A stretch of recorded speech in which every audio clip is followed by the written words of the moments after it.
All right, my name is David Scott Blackwell. I'm a registered nurse and case manager in the great state of Tennessee.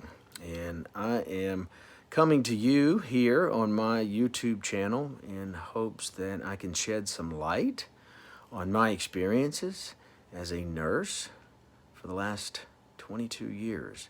I graduated the University of Mississippi Medical Center in 1998. I should have known something was up at the time because we had a brand new Doctor's Plaza right there attached to the hospital, and slap dab there in the middle of the plaza was a McDonald's. And I can recall watching patients come down from the hospital from all their studies and tests and whatnot with IV poles in hand coming down to get their supersized meal because they didn't want the nutritious meal that the hospital had served them. And it's been my experience that in our allopathic model of Rockefeller medicine that ranks 37th in the world, that you can get more out of a personal trainer and a good nutritionist than you ever could out of a medical doctor. Now, that's not to say that we can't do some good at the hospital, and we do, and we often save a lot of lives. Now, once we put that person on the wheelchair and take them to the car and they go out into the world and do what they need to do, we hope they don't come back, but so often they do. Now, America is one of the most obese nations on the face of the planet. It's also one of the most drugged up nations on the face of the planet, and it's one of the most in debt nations on the planet. Now, what do those things have in common? I don't know. But it would seem to me that just throwing pills at problems is not the solution for a healthy society. And I preach it to my old folks that I see in a home care setting. I preach it to all my patients that diet and exercise are key. And so many of the things that we see at the hospital are absolutely preventable.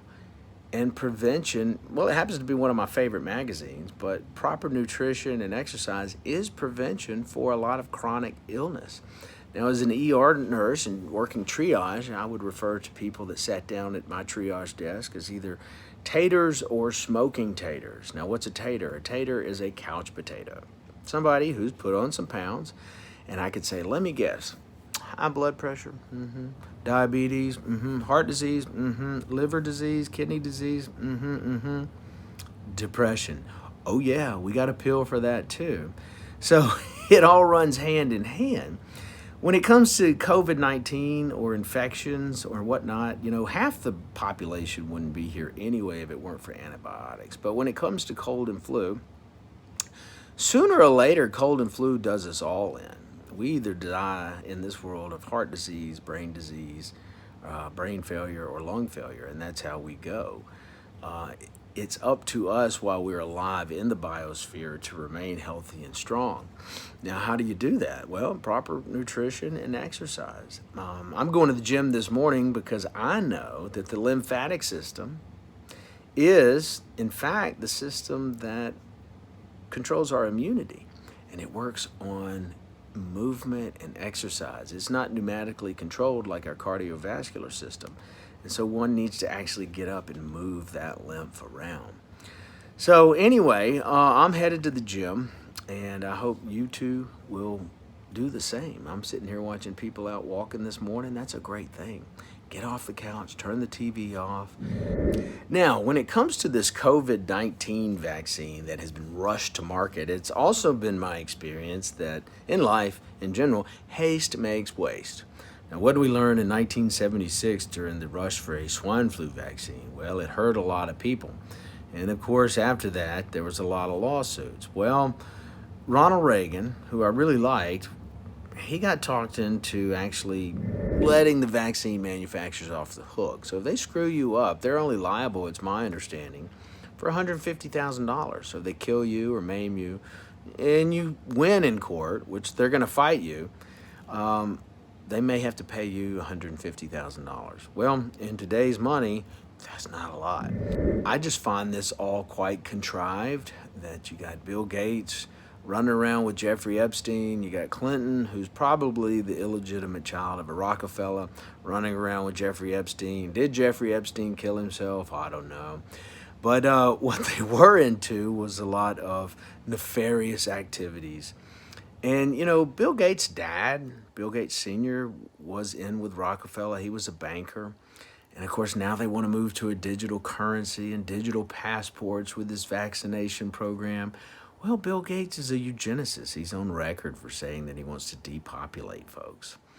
I make this argument that if you really want to depopulate folks, then withhold medical treatment and or antibiotics. But to go around sterilizing people and or making them sicker or worse or cancerous, I don't know. This mRNA vaccine to me seems quite strange. So I'm not going there. My kid's not going there. I recommend that you read up about it before you decide to take some injection for a virus that is a cold virus. There are over 200 viruses that cause respiratory distress. SARS-CoV-1, SARS-CoV-2, MERS, SARS, rhinovirus, RSV, you name it. There's tons of them. And this one got a recovery rate of 99.97%. So go figure. Why would you take a vaccine for that? I'm blown away at the propaganda. The media gets 70% of its revenue from the pharmaceutical companies. Every other commercial is ask your doctor which pill's right for you. But again, this whole allopathic medical scheme that we're under has us ranked 37th in healthcare. I go out and I reconcile medicines for patients all the time. Yesterday, I had a patient, got a shoebox full of pills. And they're constantly having to change them and move them, and this doctor uses this one, this doctor uses that one. I call it the practice of medicine, and it is the practice of medicine. But my first question is, are you getting any better? No? Are you depressed about it? We got a pill for that too. And it just blows my mind. Again, diet and exercise are 3/4 of the battle for a long, healthy life.